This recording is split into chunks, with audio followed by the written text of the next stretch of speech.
Ndugu zangu, pamoja na kuwa tunakubaliana kwamba Rajab ni katika miezi mitakatifu bora zaidi, lakini jueni zile amali zinazohusishwa zifanyike ndani ya Rajab, kama ni kuswali, kama ni kufunga, kama ni hadithi ya kuelezea ubora wa Rajab, maulama wanasema zote hizo ni dhaif na ni maudhu.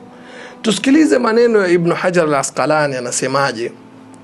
Anasema lam yarid fi fadli shahri Rajab wala fi siyamihi wala fi siyami shay'in minhu muayyanin wala fi qiyami laylatin makhsusatin fihi hadithun صحيح يصلح للحجة وقد سبقني إلى الجزم بذلك الإمام أبو إسماعيل الهروي الحافظ رويناه عنه بإسناد صحيح.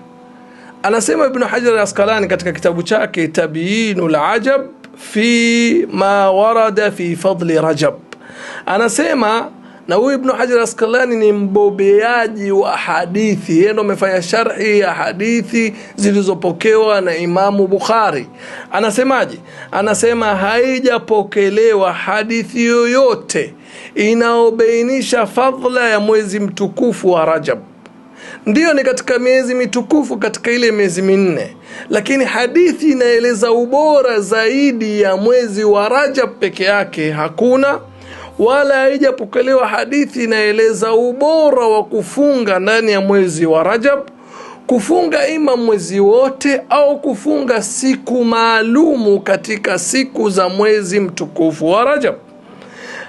Wala haijapokelewa hadithi yoyote inaeleza umuhimu na ubora wa kuinuka usiku kuswali qiyamul layl katika miongoni mwa masiku haya ya mwezi mtukufu wa Rajab, masiku makhsusi. Hakuna hadithi sahihi ambao kwamba inasuluhu kwa kutoa huja kwa madai hayo. Kisha anasema Ibn Hajar al-Asqalani, amenitangulia kwa haya na amenitangulia kutoa maamuzi haya Imam Abu Ismail al-Harawi al-Hafidh, ametangulia yeye kusema haya. Hawa ndo wasomi wetu na wametangulia kuongea maneno kama haya.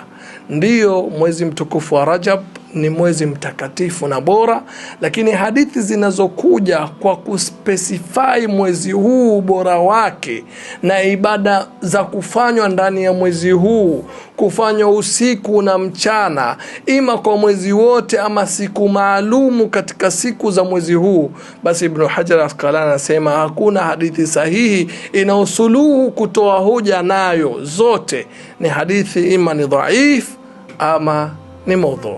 Tujibidisheni kufanya mazuri na khairi katika mwezi mtukufu wa Rajab, kwa sababu ni miongoni mwa miezi minne mitakatifu, na tujibidisheni kwa kuacha madhambi na maasiya, kwa kuwa mazuri inalipwa maradufu na madhambi yanakuwa makubwa maradufu ndani ya mwezi huu, kwa kuwa ni miongoni mwa miezi minne mitakatifu. Lakini kuhusisha ibada maalum ndani ya mwezi huu, kuhusishwa siku maalum ndani ya mwezi huu itukuzwe, hakuna hadithi sahihi inayotuhimiza kufanya hivyo. Allah tujalie min alladhina yastami'una alqawla fayattabi'una ahsana. Wassalamu alaykum wa rahmatullahi wa barakatuh.